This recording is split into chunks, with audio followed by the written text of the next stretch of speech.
धूर्त साधु की कहानी। बहुत समय पहले की बात है। एक हरे भरे राज्य में सुवर्णपुर नाम का एक समृद्ध नगर था। नगर के चारों ओर खेत खलिहान, तालाब और बाग बगीचे थे। वहाँ के लोग सरल, परिश्रमी और धार्मिक स्वभाव के थे। वे साधु संतों का बहुत आदर करते थे और किसी भी भगवाधारी व्यक्ति को बिना सोचे समझे सम्मान दे देते थे। इसी नगर के बाहर एक पुराने पीपल के वृक्ष के नीचे एक दिन एक अजीब साधु आकर रहने लगा। उसके शरीर पर केसरिया वस्त्र थे, गले में रुद्राक्ष की माला, हाथ में कमंडल और माथे पर एक बड़ा सा तिलक। देखने में वह बहुत तपस्वी और शांत लगता था, पर वास्तव में वह था एक धूर्त और चालाक ठग। उसका असली नाम कालकेतु था, पर उसने अपना नाम बता रखा था महातपस्वी स्वामी आनंद गिरी। कालकेतु ने जीवन में मेहनत कभी नहीं की थी। वह जानता था कि लोग साधुओं पर जल्दी विश्वास कर लेते हैं, इसलिए उसने साधु का वेश धारण कर लिया और नगर के पास रहने लगा। हर सुबह वह आंखें बंद कर ध्यान में बैठ जाता। दिन में 1-2 बार ऊंचे स्वर में मंत्र पढ़ता ताकि लोग सुने। शाम को जब नगरवासी वहां से गुजरते तो वह मीठी आवाज में कहता, वत्स, संसार नश्वर है, दान ही सबसे बड़ा धर्म है। लोग उसकी बातें सुनकर प्रभावित हो जाते। कोई उसे भोजन दे जाता, कोई वस्त्र, कोई धन। धीरे धीरे उसकी झोली भरने लगी। नगर के लोग आपस में कहने लगे, ऐसा महात्मा हमने पहले कभी नहीं देखा, कितना ज्ञानी है।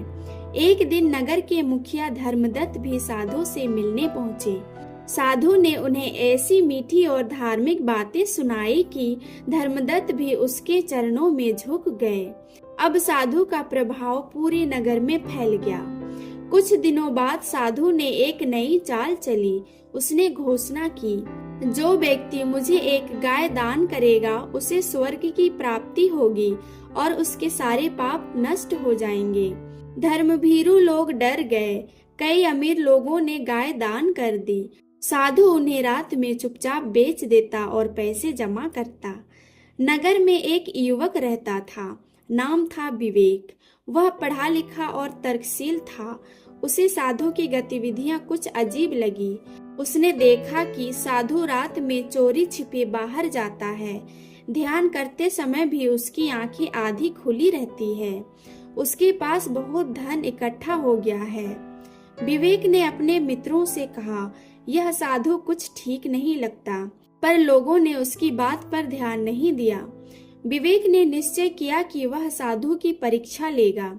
एक दिन वह साधु के पास गया और बोला, महात्मा, मैं अपना सारा धन आपको दान करना चाहता हूँ, पर एक शर्त है। साधु के कान खड़े हो गए।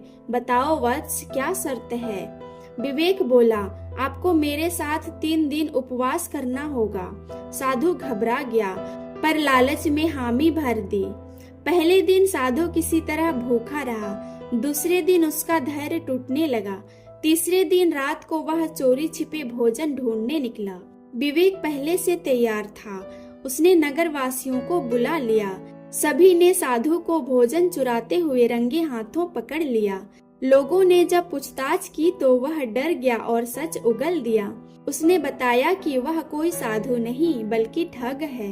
नगरवासियों को बहुत शर्मिंदगी हुई। धर्मदत्त ने कहा, हमने बिना सोचे समझे विश्वास किया। राजा के आदेश से साधु को नगर से निकाल दिया गया और उसका सारा धन गरीबों में बांट दिया गया। विवेक को सम्मानित किया गया। इस घटना के बाद नगर में यह नियम बना कि किसी भी व्यक्ति को उसके भेष से नहीं, उसके कर्म से पहचाना जाएगा। इस कहानी से हमें ये सीख मिलती है कि दिखावे पर कभी भरोसा नहीं करना चाहिए।